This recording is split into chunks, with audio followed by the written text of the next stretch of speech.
Good morning everyone. Let's start our first chapter for 8th standard crop production and management. ठीक है, तो पहले हम ये जान लेते हैं कि क्रॉप प्रोडक्शन जो है वो होता क्या है। ओके, तो यहाँ पे क्या होता है, एक ही तरीके का प्लांट एक लार्ज एरिया या एक लार्ज स्केल में अगर ग्रो कराया जाए तो उसे हम कहते हैं crop production. Okay, when a plant of the same kind are cultivated in one place on a large scale is called a crop or a crop production. And management, it means उन grow कराए हुए crops को harvesting करने के बाद हमें उन्हें किस तरीके से मैनेज करना है, किस तरीके से स्टोर करना है, कहाँ रखना है। ओके, तो ये सब जो होता है और किस तरीके से मार्केट में हमें उन्हें सेल करने के लिए ले जाना है, तो ये सब सारा प्रोसेस होता है मैनेजमेंट का। ओके, तो let's start our chapter. Paheli and Bojo went to their uncle house during the summer vacation. Their uncle is a farmer. One day they saw some tools like खुरपी, skill, shovel, plug etc. in the field. तो यहाँ पे I think brother sister हैं दो, एक पहेली है और एक भोजू है, और इनको तो आप जानते ही हैं, पहेली और भोजू को तो इनका इंट्रोडक्शन देने की ज़रूरत नहीं है मुझे। तो पहेली क्या कह रहा है वो सुनिए। पहेली एंड भोजू दोनों अपने अंकल के घर पे जाते हैं उनके समर वेकेशन पे, जहाँ उन्हें बहुत सारे टूल्स दिखाई देते हैं जैसे कि खुरपी, सिकल। तो वो अपने अंकल से कुछ क्वेश्चन करते हैं। Okay, I want to know where and how we use this tool. यहाँ पे भोजू जो है वो जानना चाहता है कि इन सारे टूल्स का यूज़ हम कहाँ करते हैं। You have a learn that all living organism required food. आप सबको पता है कि सारे लिविंग ऑर्गेनिज्म को ज़िंदा रहने के लिए किसकी ज़रूरत होती है, फूड की। Plant can make their food themselves. हाँ भाई, ऑब्वियस सी बात है, हम सबको पता है कि प्लांट जो है अपना फूड प्रिपेयर करता है। तो करते तो हम भी हैं फूड अपने प्रिपेयर, बट वो फूड कहाँ से आता है, वो फूड डायरेक्टली और इनडायरेक्टली कहाँ से आता है, प्लांट से। तो हम घर पे सिर्फ गैस ऑन करके अगर फूड कुक कर रहे हैं तो डजंट मीन कि हम फूड पका रहे हैं, ठीक है। तो ये फूड डायरेक्टली और इनडायरेक्टली हमें प्लांट से ही मिलता है। Okay, can you recall how green plant synthesis their own food. आप को पता ही है कि ग्रीन प्लांट जो है फोटोसिंथेसिस के थ्रू ही उनका फूड जो है वो प्रिपेयर करते हैं। Animal including human can not make their own food, so where do animal get their food from.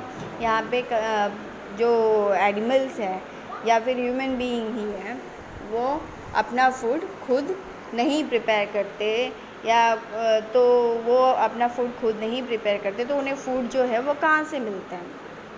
But first of all why do we have to eat food.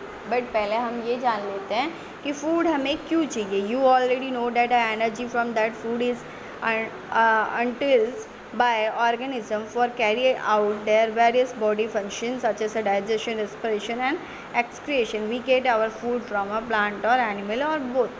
Okay, तो हम सबको पता है कि हमारे बॉडी में जो सारे यूटिलाइज इट मीन्स हम कह सकते हैं कि हमारी बॉडी के जो इंटरनल ऑर्गन हैं उन्हें काम करने के लिए क्या चाहिए, एनर्जी चाहिए। जैसे कि यहाँ पे एग्जांपल्स आपको क्लियरली दिखाई दे रहा होगा, जैसे कि डाइजेशन, रेस्पिरेशन, एक्सक्रिएशन, ये सारे जो प्रोसेस हैं, जो इंटरनल प्रोसेस हैं, वो सब करने के लिए हमारी बॉडी को एनर्जी चाहिए।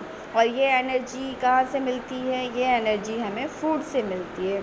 जो फूड हम चेव करते हैं, डाइजेस्ट करते हैं और हमारी बॉडी यूटिलाइज़ करती है, और उससे क्या मिलता है, हमारी बॉडी को एनर्जी मिलता है। तो यहाँ पे वापस भोजू जी कुछ क्वेश्चन पूछ रहे हैं।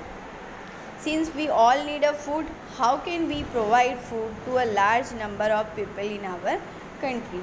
तो भोजू कह रहे हैं कि अच्छा, तो हम सबको फूड चाहिए, तो हमारी जो कंट्री है उसमें इतने सारे लोग हैं, तो क्या इतने लार्ज नंबर पे हम फूड प्रोवाइड कर सकते हैं। ठीक है, अब ऑब्वियस सी बात है, सबको फूड प्रोवाइड किया जा सकता है, बिकॉज़ हमारे जो फार्मर हैं वो बहुत अच्छा काम करते हैं और उनकी वजह से ये जो उनकी जो क्रॉप प्रोडक्शन है और उनके मैनेजमेंट की वजह से सबको फूड प्रोवाइड किया जाता है। Okay, food has to be produce on a large scale. Food जो है, जो क्रॉप्स है, उसे बड़े लेवल पे ग्रो कराया जाता है। In order to provide food from a large population, regular production, proper management and distribution is necessary. Okay,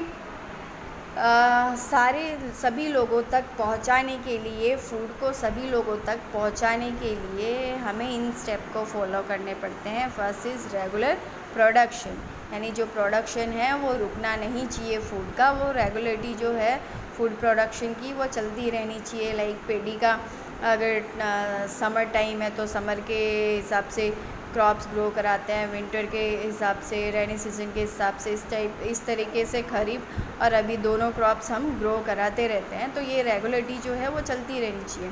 proper management, एक प्रॉपर मैनेजमेंट होना चाहिए कि फूड को हमें हार्वेस्टिंग करने के बाद उसे स्टोर कहाँ करना है, कैसे रखना है, फूड ख़राब ना हो उसका ध्यान देना है, और फूड जो है वो मार्केट तक पहुँचे, मार्केट में सेल आउट होए, ये सब कुछ क्या होता है, मैनेजमेंट में आ जाता है। एंड डिस्ट्रीब्यूशन यानी लोगों तक इसको कैसे पहुंचाना है।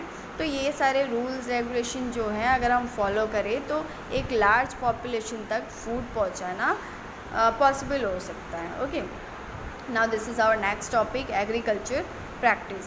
Okay, when plant of the same kind are cultivated at one place, okay, underline कर लेना आप ये, when a plant of the same kind are cultivated at one place on a large scale, it is called a crop. it means एक ही तरीके के plant अगर एक बड़े लार्ज स्केल पे ग्रो कराया जाए तो उन्हें हम कहते हैं crop. For example, crop of wheat means that all the plant grow in a field are that of wheat. अगर हम यहाँ पे वीट का एग्जांपल लें तो अगर एक बड़ी सी फील्ड है तो उसमें सिर्फ और सिर्फ वीट के ही प्लांट होने चाहिए।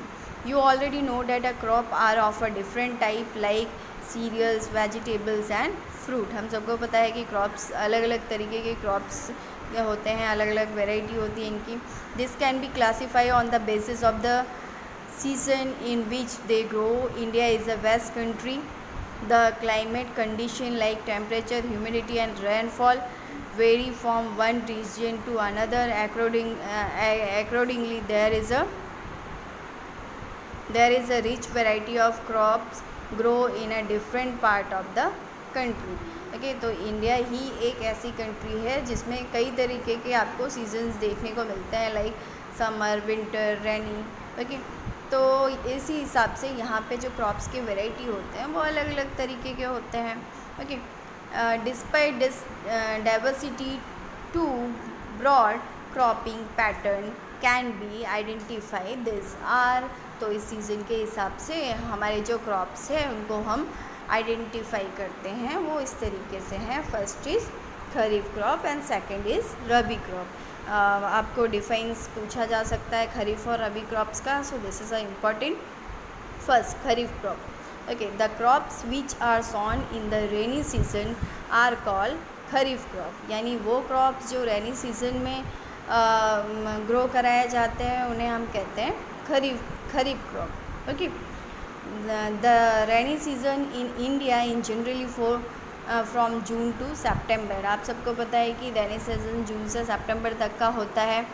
तो इस टाइम जो क्रॉप्स ग्रो कराए जाते हैं वो होते हैं paddy, maize, soybean, groundnut and cotton are a kharif crop. तो ये सारे जो रेनी सीजन के क्रॉप्स हैं, ओके, तो इन्हें आप अंडरलाइन कर लीजिए।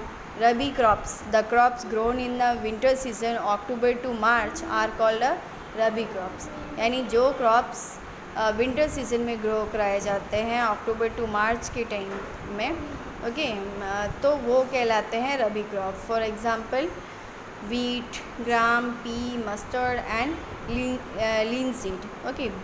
Besides this, pulses and vegetables are grown during a summer at many places.